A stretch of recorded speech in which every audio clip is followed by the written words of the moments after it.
I sat across from my therapist, a woman named Dr. Laura, who had kind eyes but always looked at me like she knew more than she should. "Tell me about your mother," she asked gently. I froze. I never knew my real mom. I grew up in foster care, always wondering who she was. "I don't remember her," I whispered. Dr. Laura didn't press further, but her eyes, they watered like I'd said something that broke her. Weeks passed, and I began trusting her. Talking to Dr. Laura felt safe, like home. It was strange, but her voice calmed something inside me. She always asked about my childhood-specific things no one should have known, like the time I broke my arm jumping off the porch at age 6. "How do you know that?" I asked once, suspicious. She smiled nervously. "You probably mentioned it before, but I never had." That I was sure of. One night, I found a photo in her office drawer while looking for tissues. It was of me as a toddler, in her arms. My heart raced. Why did she have that photo?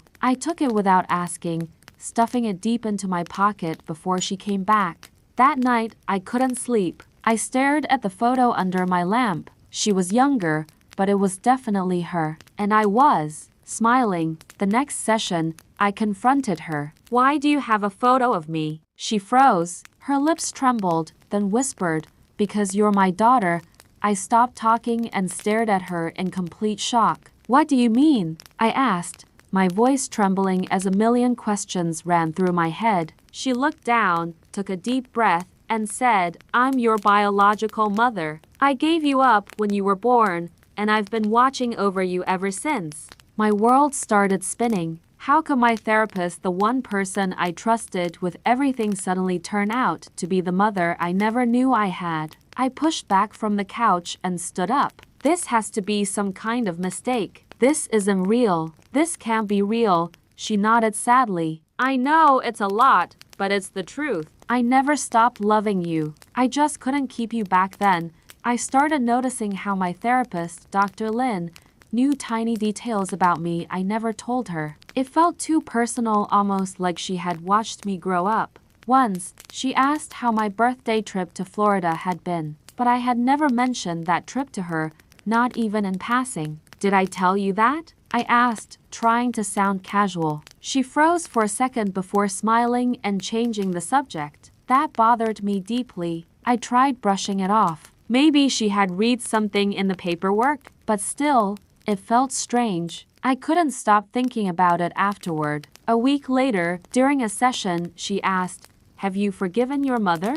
Her voice was softer than usual, almost emotional. I hesitated. "I don't know who she is," I whispered. Her eyes watered for a moment, and then she quickly wiped them and changed the subject again. After the session, I searched for her online. Her profile said she had worked in child trauma for 20 years. That timeline matched my age. I dug deeper. I even searched old photos of her from when she was younger. My heart skipped a beat. She looked just like me. I ran to the bathroom mirror, staring at my own face. My nose, my eyes, my cheekbones. I had been looking at her all along. The next session, I brought a picture of my birth mother I had kept hidden for years. I laid it on the table silently. She looked at the photo. Her hands trembled. Then she whispered, "Where did you get this?" I answered, "It was left in my adoption file." She broke down in tears, burying her face in her hands. "I was forced to give you up," she sobbed. I sat there, stunned. I couldn't process it. "You're my mom?" I whispered. She nodded slowly, tears streaming. "I became a therapist just to help people, but secretly, I hoped for you." She explained everything. How she had me when she was 19. How her parents made her give me up. How she had searched ever since. I couldn't speak. Part of me was furious. Why hadn't she told me sooner? But another part was breaking down from years of unanswered pain. I stormed out of her office. I didn't know where to go, so I just walked. My mind was racing, trying to make sense of it. The next few days were a blur. I skipped school, ignored everyone. I couldn't stop replaying her face when she said, "I'm your mother." Eventually, curiosity won. I texted her, "Why didn't you tell me?" She replied, "I didn't want to manipulate your healing. I wanted you to find me." We met again, this time at a coffee shop. No therapy couch, just two strangers trying to understand a lifetime of silence. She told me about my favorite lullaby, the one I'd randomly hum sometimes. She had sung it to me when I was a baby. She told me how she'd followed my foster records from a distance, unable to interfere. She didn't want to risk losing me again. I watched your high school graduation from the crowd, she said. I couldn't believe it. She had been there this whole time, just never close enough. I asked about my father. Her smile faded. He never wanted to be involved, she said quietly. But I never stopped wanting you. A part of me was still angry, but I also felt safe with her, like no therapist ever made me feel, and that scared me. I asked her to stop being my therapist. I needed her to be something else now, maybe my mom, if we could figure that out together. She agreed. You deserve the truth, and a real chance at healing, not just therapy sessions. It was the first time I saw her as mom. We started slow. Walks in the park, dinner once a week. She told me about her favorite color, movies, how she used to sing in college. I told her about my life, my fears, my first heartbreak. It felt strange, opening up like this, but also like something I had always needed. One evening, I saw a photo of me in her wallet, baby me, worn out, folded 100 times. She had carried it for 17 years. It broke something in me. I hugged her for the first time. We both cried. It wasn't perfect, but it felt like a beginning. Not everyone understood. My foster parents were shocked. Some friends thought it was weird,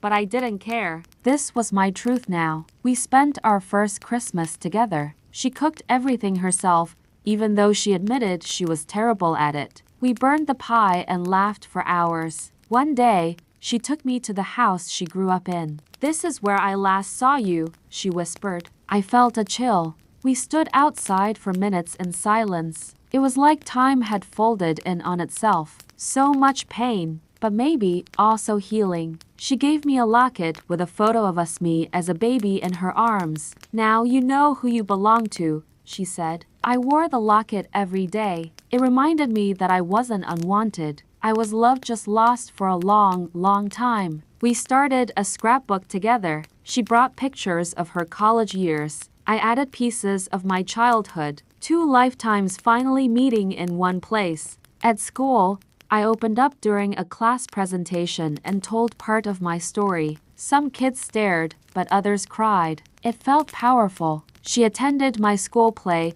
sitting in the front row. I spotted her in the crowd. I performed like my life depended on it. Afterward, she hugged me so tightly and said, "You were brilliant." It was the first time anyone had ever said that to me. Sometimes I'd still cry alone. Trauma doesn't leave overnight, but now I didn't cry because I was alone. I cried because I was healing. She showed me my original birth certificate. My name was written in her handwriting. That single paper changed everything I thought I knew. We met my old social worker. She remembered my mom. She never missed an update, the woman said. She always asked about you. I learned that love doesn't always look like fairy tales. Sometimes it looks like waiting quietly for 17 years, never giving up hope. My foster parents eventually invited her for dinner. It was tense, but polite. Everyone just wanted what was best for me, even if it was hard. After dinner, she told me, "I'm proud of how strong you've been. You're more incredible than I ever imagined." I didn't know what to say. I printed out every photo we'd taken since reuniting and made a collage. I gave it to her on Mother's Day. She cried for hours. She finally told me about her biggest fear. "I thought you'd hate me," she said. "Or worse, not recognize me at all." I told her the truth. Part of me always felt like something was missing. I just didn't know it was you. We visited her college campus together. She showed me where she used to sing in the auditorium. I sang for her on that same stage. Afterward, she said, "You're better than I ever was." I laughed, but it meant the world. That was all I ever wanted to hear. Sometimes we still argued. Healing doesn't mean perfect, but now we fought knowing we both wanted to stay, not leave. One night, I asked, "Why become a therapist?" She answered, "Because helping others helped me survive losing you." She showed me letters she had written to me every birthday. Sealed, never sent. 17 envelopes. I read them all in one night. Each letter ended with the same words. I love you. I'm sorry. I'll find you. That sentence stitched every broken piece of me together. I started therapy again with someone else this time, but I told my new therapist, my last one changed my life. She gave birth to me. I asked her about her life after I was gone. She said she felt like a ghost. I existed, but I didn't live. We started cooking together on Sundays. Our kitchen was always a mess, but our laughter made up for every ruined recipe. One day, she asked if I wanted to visit my biological grandparents. I wasn't ready yet. Maybe someday, but not now. She respected my boundaries. That's what made our new relationship real. We didn't rush. We allowed time to heal what time had broken. I started calling her mom without even thinking. The first time I said it, she froze then smiled like her soul had just exhaled. We planted a tree together in a local park. Let this grow the way we're growing, she said. That tree meant everything to us. I got sick once and she rushed over with soup,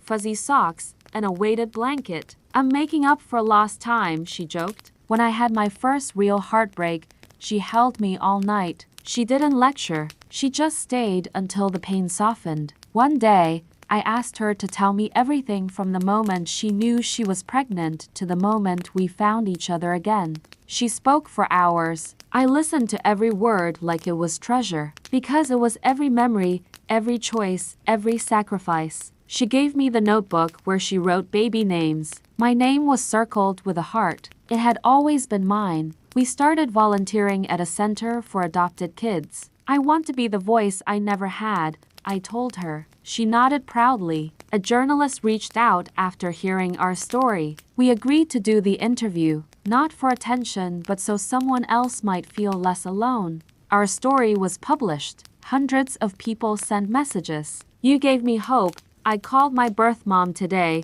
We were changing lives. She took me on a surprise trip to the beach, the same one she took me to as a baby. I didn't remember it, but she did. We built sandcastles like we had always done this. And in a way, we always had, just on opposite sides of time. I looked at her and realized she wasn't just my mom, she was my best friend, my safe place, and the answer to years of questions. We started a podcast together about adoption, loss, and healing. Our first episode was titled, I Found My Therapist and My Mother. Listeners poured in. We didn't expect it, but maybe the world needed more real stories. Stories that didn't have perfect endings, just honest ones. She helped me apply to college. When I got in, she screamed louder than I did. I hugged her and whispered, we did it on move-in day. She gave me a journal. On the first page she wrote, keep writing your story. I'll be reading every word. We cried in the parking lot, but this time, it wasn't goodbye, it was just see you later. I decorated my dorm with photos of us. The first photo we ever took together sat by my bed. It reminded me where I came from. She called every Sunday, not to check in like a therapist, but just to say, I love you, kiddo. We celebrated her birthday together on campus. My friends loved her instantly. Your mom is cool, they said, and I beamed with pride. One evening, I wrote a letter back to her like the ones she wrote me. I slipped it in her coat pocket during her visit. Later that night, she texted me, you made me cry. In the best way. We were always healing, always loving, always learning. Our story didn't end with a dramatic reunion. It bloomed slowly like flowers pushing through cracks. But it was real, and it was ours. If you're out there, feeling lost, remember this. The truth has a way of finding you. And sometimes it looks like the face in your mirror.